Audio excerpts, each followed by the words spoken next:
Welcome to Talent X, the Talent Experience podcast featuring authentic conversations on the future of work, empowering you to better understand and deliver a best-in-class, future-proofed career experience. For more insightful conversations, visit talentxpodcast.com. We hope you enjoy this episode of the Talent X podcast.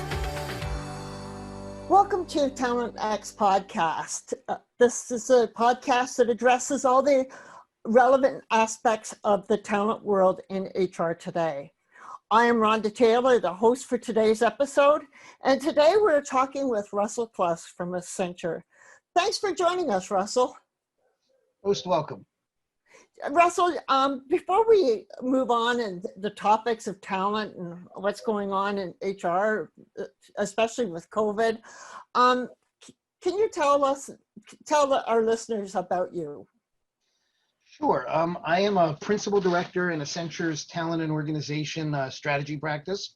I am based out of the Washington, D.C. region, but I have a global role. I am the global lead for our offerings around strategic workforce planning, HR integrated operating models, and then pieces of our talent strategy offerings as well.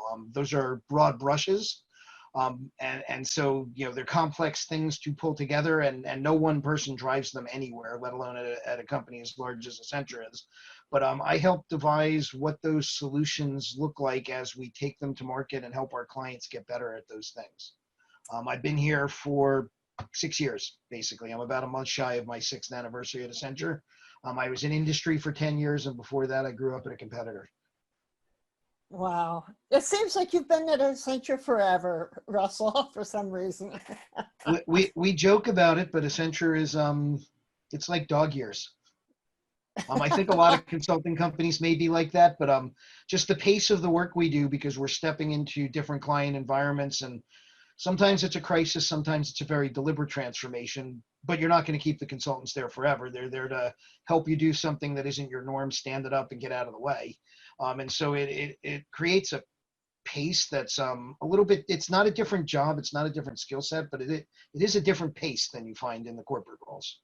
Right, yeah. Well, you definitely seem to get around the world, because wherever I go, I seem to bump into you. So Russell, let's talk about talent. That's the hot spot, that's part of your responsibility. In this time of COVID, what do you think are the priorities in the talent space that companies are dealing with? Let me start in the time before COVID for just a second, because the priorities they were dealing with before COVID, some of those trends have not changed. How they're dealing with them in the short term may have changed, but the reality of a globalized workforce and what work gets done where and why, and the realities of multi-generational workforces and different work styles, and the realities of, for certain knowledge workers' skill sets in certain professions as they change and evolve, and as machine learning and RPA and AI and all these other things come into the workplace, those things are still going on. Those problems that companies were having before are still there. What's a little bit different about COVID, and one of the things that you would have seen in a normal recession that we're not seeing this time, is, I don't want to call it ethics, but I don't know a better word. In the past, companies that were financially flush or in a positive cash flow position would use a downturn in the economy to upgrade their talent. This time around, primarily for public relations reasons, and because it hit everybody at the same time, that's not what's occurring. People are furloughing people, unfortunately, and laying people off, but they're doing their best to bring back the talent they had. They're doing the best to hold on to the talent they had. And so those talent management activities and those talent strategy activities have shifted more to the near term, how can I do this? What is it going to look like? But the investments in RPA and all those other things that were going on, the reasons behind them, which were not costs, but capability and optimization and those kind of things, they may have slowed down, but they're still going. We have to do it differently. We have to be able to find a way to differentiate ourselves. We have to be able to innovate in a different way or at a different scale. We want to have agile teams and not take 3 years to develop products, and all of those things. Haven't seen it stop. I have seen the decision-making slow down, I have seen the pace that it's being rolled out at slow down because companies are dealing with other crises. But the COVID world has just shifted that. To give it a specific example, the workforce planning and the types of solutions we were building for clients last year were focused on what kind of workforce do I need 3 years from now, 4 years from now, 5 years from now, based on these other things I'm doing. Not only how do the jobs change, but more importantly, when do they change and which skills are adjacent and how can I move people between roles? The kind of workforce we're planning, we're helping companies with now, we've shifted from the concept of critical roles to the concept of essential roles. I need 8 people or I can't do this. Therefore, I'm going to have 8 people, not 9 in the near term. But we have also seen more focus on those longer term things. Let me be more deliberate about where I'm going to lay technology in. Let me be more deliberate about job fluidity. And that term in workforce planning, job fluidity used to be about mobility and how do I keep the same person and move them from job to job to job and create lattices instead of career ladders. Now it's about you're a financial analyst and you have this bucket of 10 skills, but I only really need you doing that for the finance department 20 hours a week. So the other 20 hours of your life, I'm going to let you help HR with HR analytics. I'm going to let you help procurement with procurement analytics. I'm going to point you toward business intelligence and help the operations folks. But I'm not going to create a whole separate career path or transfer you on P&Ls and all of those things. Your job is still financial analyst. Your career path still sits where it does, but I'm going to stretch your skill set. And what's different is it's occurring in big companies. In a startup, you would expect that. In a large company, you don't see that. The jobs get narrower. Does that make sense? Oh, yeah. And we're seeing it whether it's in small or large companies, that talent mobility, internal mobility is the number one issue right now. And of course, along with the internal mobility, as you were saying, that accountant going in more into analytics, there's upskilling. And that is a whole new game changer. And are you seeing that? I am. I would call it rapid upskilling. And that was going on before March as well. But as the roles change, I have these 10 skills. In the new role, I need 6 of them, but I need them at different levels. 4 of them I don't need anymore, but here's 4 new ones I need. But what's different this time is that used to be, here's my career development and here's this learning path. And I go on that as my career develops and I get good at these things. Now it's the combination of what originally grew up in manufacturing environments is now finding itself into knowledge workers and service roles as well. That concept of just-in-time learning and just the right amount of learning as we do the upskilling so that it can be deployed rapidly, it can be deployed cost effectively, it can be deployed at scale, and it can shift quickly with the business. I need your role to shift this way. We're going to push you that way, or your interest shift to this thing. And so you need these 4 skills. And in my learning system, it's not that I don't have the course, but I actually have a course with 10 or 12 modules in it. And you don't need all 10 or 12. You only need these 3.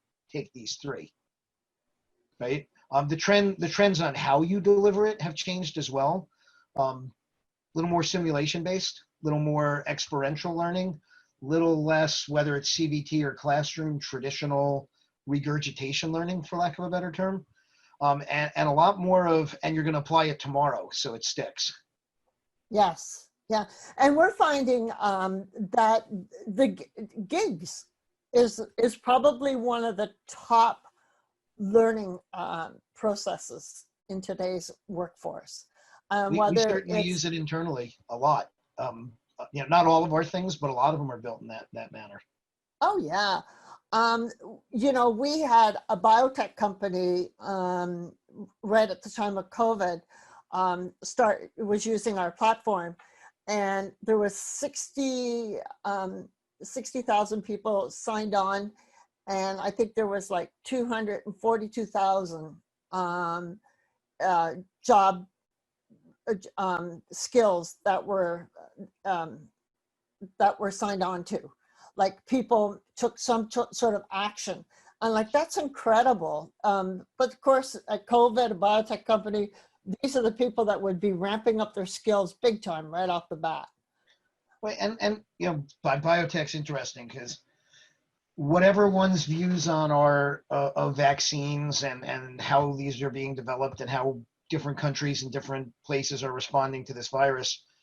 The one thing that's unique that I've never seen, at least in my, not just in my lifetime, but in my view of how I've studied history, is, has the world ever focused on one problem universally before? All of it, right? Usually it's this country's at war with that country and they have differing views. No, we're all trying to solve the same problem in one way, shape, or form or another. And it's a staggering amount of not just financial, but intellectual resources that are being thrown at something. And the optimist in me says, if we can solve this one, what else can we solve? We're going to create a roadmap on how you do that.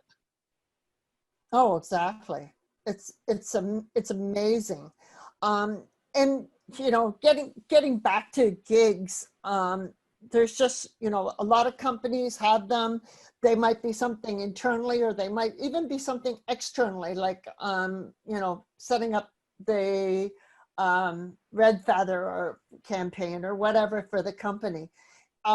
It's, people have to take their blinders off and realize the learning opportunities that there are with these gigs. And like, you know, Russell, you and I, we didn't have these opportunities when we were younger.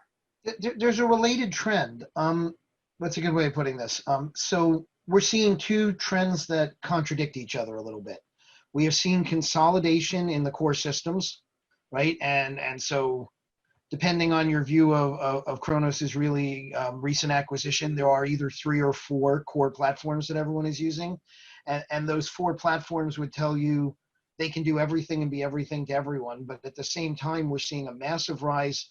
We used to call them bolt-ons back in the day, right? But third-party independent platforms that they don't care what your core system is. They do this one niche thing and they do it really well. And it was the learning space that got me thinking about it. But it's a lot. It's not just talent acquisition and learning like it used to be. It's pick a specialty, and if that's the one that can allow your company to differentiate, here's 9 or 10 different vendors that can get you content in a different way and allow you to engage in your people and play with your talent strategy in near real time. And in the learning space and to those gigs and to the cognition things and all of the rest of them, pick an independent platform, but I'm not just buying content and hosting it in my LMS. I'm literally sending you out to a different platform, and here's the skill set you're going to learn, and here's how you're going to learn it. And we're giving the employees enough flexibility to say, you go to this one and you go to that one, and I don't care. I'm going to get charged $50 to send you to the class no matter who offers it. Those are in direct contradiction to each other, but they're both occurring at the same time. Yeah. Well, companies are, I don't want to say desperate right now, but they're being strategic. If they're doing what needs to be done in order for success to occur. And it's as you say, it's not always logical. And that sort of leads into the next topic that I wanted to talk to you about. And that's the remote worker. And I'm not talking about the technology behind the remote worker, but like, it's a big change to our society and having everybody staying at home and working. Russell, where do you think this is all going to end up? My view is going to conflict a little with the popular narrative.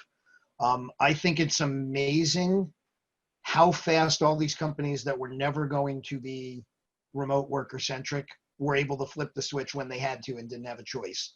And all the technology that came online to make that possible for, it's about 65% of the jobs that can be done that way realistically. And it's amazing. And people like working from home, and they have since it became possible about 30 years ago when we started seeing those trends, right? It's nice to not have to commute. It's nice to not have to deal with the hustle and bustle. The popular perception in the world is people are happier, they're engaged more, they're sitting in front of their computers, all those things that can be a little creepy, but that you can do with HR tech. How much time are you spending in front of your screen? Are you actually doing work? Companies that are measuring those things, yeah, people are working. They're absolutely working, and things are getting done, and companies are continuing to grow, not at the pace they were because the economy slowed down, but they're continuing to grow and invent things and all the rest of it. And if you ask the average person that's working from home, they're going to say, I'm just as productive or more productive because it feels that way. But when you dig into the data, and not just the post-COVID data, but we can dig into that too, but even the data over the last 30 years as people have looked at remote work and what does that look like and what kind of structure do you need to do it? When you get past about 2 days a week, there is a fall off in productivity. In the post-COVID world, in the world we're living in right now, there's about 4 studies that are out there right now, and they all say the same thing, and it's somewhere between 25 and 35% fall off in productivity in the private sector. It's worse in the public sector. Maybe the nature of the type of jobs in the public sector. It's not a disparagement to people that work in the public sector, but that's real. What's going on is people are working on average 2.8 more hours a day. Yeah, that's the time they used to spend in their cars maybe, but that time in your car was time to set your brain. I'm flipping from my home self to my work self. That's not occurring. I go downstairs and I sit down and I never had the formality of putting my suit on and I never got in the car and went to work and my brain never shifted. It just doesn't stop. And so you're answering emails at 11 o'clock at night and at 6 o'clock in the morning and all the rest of it. That's part of it. Part of it is certainly driven by, and my kids are home too, and those kind of distractions. But that fall off in productivity to me, and I think what we will find, not tomorrow, because we got to solve this crisis first, but if I look out 18 months, 12 months, whatever the magic number is, I think we'll be back in the offices. I don't think we'll ever go back to 5 days a week, 40 hours at a time, 9 to 5 kind of thing. I think we will find people going in 3 days a week, probably on average, maybe 4, some 2. There'll be some flexibility there. Offsetting hours, but so that you can have the right people in the building at the right time to have the right kind of meetings, because we're all living through it. Every meeting you go to is here's 6 people and a formal invitation on Teams, Zoom, take your collaborative workforce software of choice, and here's the agenda for the meeting, and here's the meeting minutes afterward, and here's the action items we took away from it. And those things are all important. And we do that when we're in the offices as well. But where does the real work get done? It gets done in a 5-minute conversation in the hallway, or can I pull you in front of this whiteboard for 2 minutes and just brainstorm this idea? And so we've lost that. And that's why the productivity is falling off. And human beings are social creatures. And to some extent, they need the instant gratification if someone agrees with me. And innovation occurs because you're not looking for it and you just stumble across it a whole lot of the time. You set up the right environment for those big ideas to boil up in, not because you can force the idea through 6 specific meetings talking about it. And so I think when I look at the world of remote work, yeah, it's now going to be part of our lives. That was always going to happen. It probably happened 10 years faster, but it's going to flip back a little bit too. We're not all of a sudden the cities are going to be vacant shells and no one's going to go there. And all the things that we liked about big cities before, we're going to like again. It's nice to go out after work and be in a big city for a couple hours. Oh, yeah, definitely. One thing you didn't talk about, Russell, and I think that going back to the workplace will alleviate is the amount of stress, depression that is existing in the workforce right now. And I think it's because we don't have the collaboration with our peers. It's affecting engagement for sure. I haven't seen a study yet, but if you think about traditionally, what are the levers you pull when you're trying to build employee experience and engagement? A lot of that is being deliberate about how people interact with each other, how your company culture puts people in a room, and whether it's an open environment or a hierarchical environment, it doesn't matter what the answer is, but that's your culture, right? That's all missing right now. And so I think we will also see fall-offs in engagement when the surveys start to come out as people go through their annual exercises, fall-offs in the sense of belonging, that you're part of in this together and part of a team. And if I look past the immediate recession to something that's closer to a more normal unemployment rate, the turnover will follow it because people will crave that. Yeah. And I was waiting for you to say belonging, because that is the new buzzword that is out in the space right now, is the ability to belong. And COVID took that away from a lot of us. And with no warning. And that's the bigger shock, right? Like one day my own experience, I was at a client site on a Thursday. I flew home that Thursday night, and Friday my kids are home and we're remote, right? Like it changed that fast. And yep. People walked back into their office just recently and the calendar was there March the 12th. so the world just stopped, the world stopped, stood still. It's hard to believe. So saying that, Russell, you've been with Accenture, and you're incredibly passionate about your job, and with Talent X, we're always interested in knowing what drives you, what do you enjoy in your work, because enjoying what you do makes you good at it. So tell us what. It's an interesting question, and it's different for everyone, of course. And it shifts as you go through your career. And I think I'll put both lenses on it. An employer that can allow you to shift with them and them with you as you go through those different swings. I'm at a point in my career where I enjoy the challenges of fixing these complex problems. I'm at a point in my career when I think about how I deal with my internal colleagues, that I get as much enjoyment in helping them get to the resources and the things they need so that they can go and do those kind of things as I do in doing them myself. I'm no longer at a point where I actually care what my title is. I'm no longer at a point where I'm chasing some, it's not that I'm not ambitious and I don't want to advance, but I'm not chasing some arbitrary thing that I have to get to the top of this artificial pyramid or my life's not going to complete. I've come to terms with, this is what I'm good at, this is what I like doing, and I want to be the absolute best person at doing that I can be. And that may not be the absolute best person at that thing in the entire world, and that's okay, right? But the best that I can be, and that self-actualization piece, and wherever Maslow is sitting in his grave, he's smiling right now, but I think you get to that at a certain point. Hopefully most people do, but it's not the way I did a recruiting event yesterday at a college in Texas virtually. And that's not the way I looked at the world at 22. And it's certainly not the kind of questions I was getting from the 22-year-old kids. And doesn't mean they're wrong. They're just at a different point in their career and they're looking at different things that are going to drive and motivate them. I think the beauty of what COVID and some of these things are forcing companies to do is bespoke it a little bit, bespoke the employment experience, bespoke the learning experience, bespoke career development. It's not the same for everyone. It doesn't need to be. You want to get the most you can out of me so you get value from it, and you want me to be happy so I stay and I give that to you. And that's not going to be the same thing that motivates you, Rhonda, that motivates me, and it doesn't need to be. And the technology and the shifts in the economy and all the rest of it, we finally hit a point where we can do that at scale that was never possible when we were standing on assembly lines and it was, how do we put the cars together? Yes, exactly. So Russell, we're coming to the end of the podcast, and I want to thank you so much for being a guest. You're always so knowledgeable and entertaining. Do you have a closing statement before we sign off?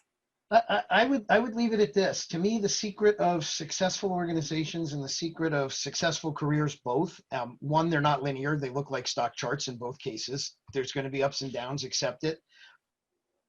But find something you can love doing, because then you'll throw your heart into it. You don't have to be a cookie cutter. Everybody doesn't have to approach work the same way. For some people, PC is the answer. For others, it's not. It doesn't matter. Don't go out of your way to make people upset or anything like that, but find your space and find where you're comfortable being you, and then be you. And I think that's a great way to sign off. Thank you, Russell. This is Rhonda Taylor from Talent X. We'll see you again. And, during this COVID time, take care, be safe, and remember, we're all in this together. Bye, all. Thanks for listening to this episode of the Talent X podcast. For more talent experience and future of work conversations, visit talentxpodcast.com. Follow us on Twitter at TalentXPodcast. Or join the conversation with #TalentXPodcast on Facebook, Instagram, LinkedIn, or Twitter. Talent X, the Talent Experience podcast, was brought to you by the fabulous Fuelies at Fuel 50.